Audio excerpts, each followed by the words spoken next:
Okay, on to the second phase or aspect of Reich's work, which is the political. In order to explain this one, I have to. I've been actually concentrating rather a lot on body armor and on childhood experiences and neuroses, which may have been acquired through child rearing practices. But I also want to look at the question of sexuality. When Wilhelm Reich was writing in the 1930s, society, especially in Western Europe and in Germany, was culturally very different to our own. We take it for granted now, really, that there is a lot of information on sexual practices of every kind, and generally information about sex. And if I put to one side the fact that sex is now used to sell products and services, we certainly have a lot of freedom of expression, of sexual expression. In the 1930s, of course, we perceive it from today's point of view as being very sexually repressed. And certainly Wilhelm Reich certainly saw society and the society in which he lived to be sexually repressed. Reich also concentrated on the orgasm as being the measure by which healthy sexuality could be assessed. So the better the quality of the orgasm, the better the quality of the sex generally, and of the relationship between partners. He saw that society impacted on a person's natural sexual appetite and a natural sexual tendency, and repressed, if you like, the quality of the orgasm.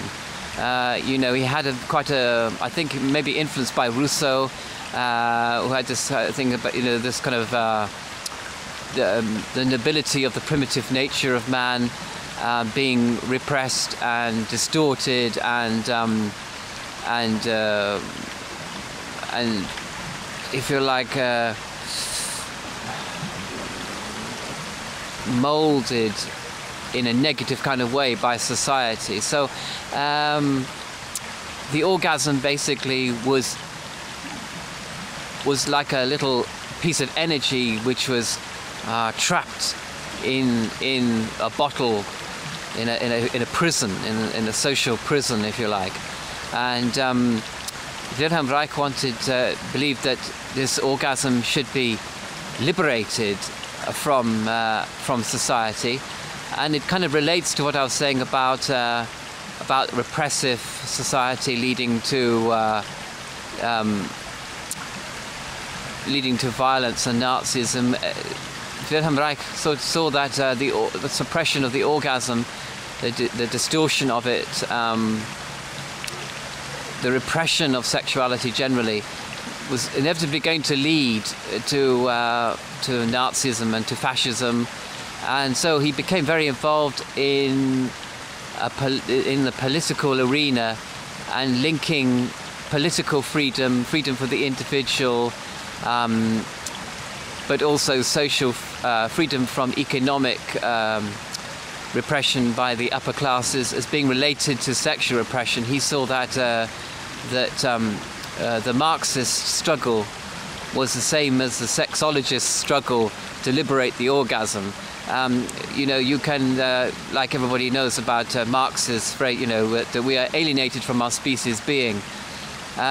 We are also alienated from our sexual being by the upper classes, by the economic structures which make us work very hard so that we have no leisure time, so that we have very little time to relate to each other on any level, let alone sexual level.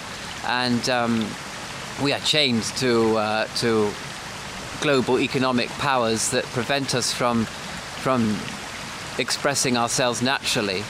And so that's kind of the sort of political phrase, all linked, of course, to women's rights, to gay rights. All these issues come into play when you're talking about body armor and the liberation of the orgasm.